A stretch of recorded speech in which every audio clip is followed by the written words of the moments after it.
Overnight, there have been 0 new cases.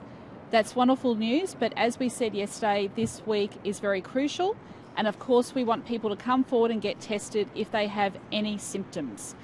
We still have 12 active cases, so that takes our total to 1,085.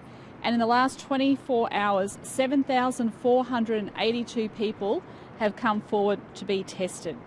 I can also confirm today that all 105 residents in the Bolton Clark Aged Care Home at Pinjarra Hills have been tested. I think yesterday we said there was one person that hadn't been tested. The whole lot have been completed now and are negative.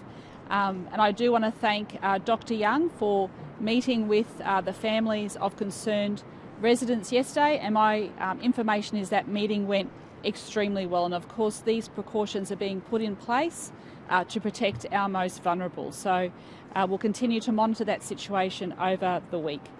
In relation to the Sunshine Coast Stadium, can I just address that issue?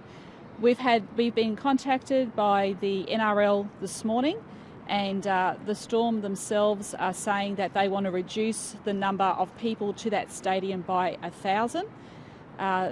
We do want people to adhere to social distancing. That is incredibly important. But Dr. Young will also address the fact that people are outside is less risk than being inside. But of course, we don't want to see large crowds gathering and not social distancing. The majority of people were seated, they weren't moving around. But having said that, I want to commend the NRL for taking that very swift action and letting my office know this morning that they will be reducing the numbers by 1,000. Of course, we want to see the NRL competition continue. It's going from strength to strength, and I just want to thank everyone for doing the right thing. The final comment I just wanted to make before handing over to the Deputy Premier is about overseas travellers. Of course, we had that situation the other day where the gentleman flew into Sydney and then transferred on a flight to the Sunshine Coast. I'm going to raise this at National Cabinet. I think now is the time for overseas travellers to definitely go into mandatory hotel quarantine. There have been some exemptions. I don't think the time is right now for those exemptions. However, that is going to be a matter for the chief health officers around the country to look at, and of course I want to put that on the agenda for National Cabinet as well. I just don't think we need to have any elements of risk at the moment when we're dealing with this global pandemic, and if we can close off any of those loopholes, it'll keep everyone safe. My job is to keep Queenslanders safe. We've been doing a great job. We want to keep that going, and we just want to maintain the lifestyle that we love here in Queensland. So if everyone does their part, and that means everyone's social distancing and washing their hands, and if they're sick, staying at home and getting tested, we will get through this together. I'll hand over to the Deputy Premier and then Dr. Young.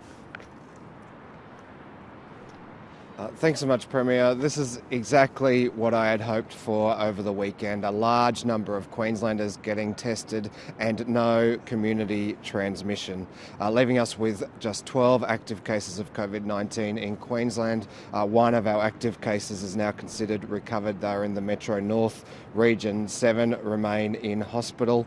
We've now tested nearly 510,000 Queenslanders, which is a great result.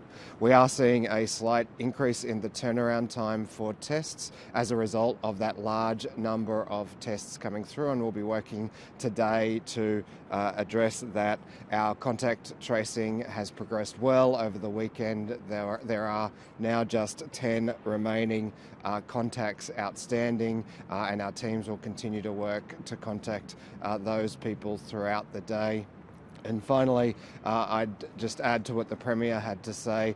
The Storm have reached out overnight and this morning and indicated that they want to work with us to address the concerns from the game yesterday afternoon. I was watching the game, I saw what people are concerned about, and so we will work with them to ensure that social distancing can be maintained, even though, as the Chief Health Officer has outlined, the actual public health risks there were minimal.